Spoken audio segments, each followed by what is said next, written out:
Pope Francis called on Sunday for global solidarity in fighting the coronavirus pandemic and its economic fallout, urging the relaxation of international sanctions, debt relief for poor nations and ceasefires in all conflicts. He also warned the European Union that it risked collapse if it did not agree on how to help the region recover. The Pope's Easter Urbi et Orbi to the city and the world message, delivered from an empty St. Peter's Basilica instead of to the usual crowd of tens of thousands in the square outside, was by far his most pressing and political since his election in 2013.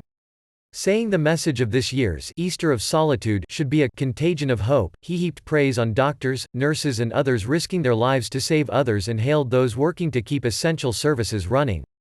This is not a time for indifference, because the whole world is suffering and needs to be united in facing the pandemic, he said in the message, almost entirely dedicated to the pandemic's effects on personal and international relations. Indifference, self-centeredness, division and forgetfulness are not words we want to hear at this time. We want to ban these words forever, he said. Francis expressed sympathy for those not able to bid farewell to their loved ones because of restrictions, for Catholics who have not been able to receive the sacraments and for all those worried about an uncertain future.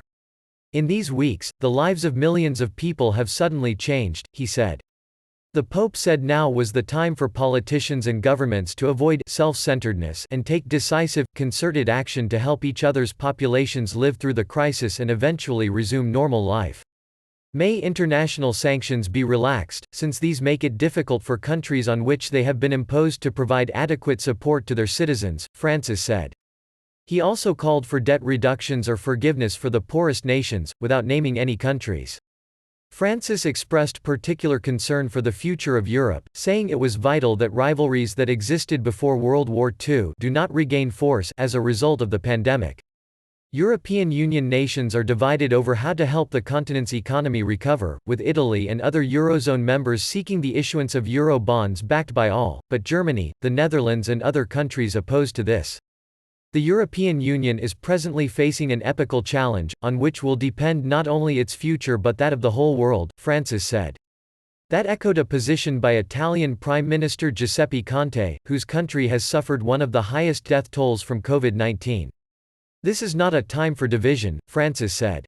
The Pope repeated a call for a ceasefire in all corners of the world, condemned arms manufacturing and said the pandemic should spur leaders to finally end long-running wars such as that in Syria.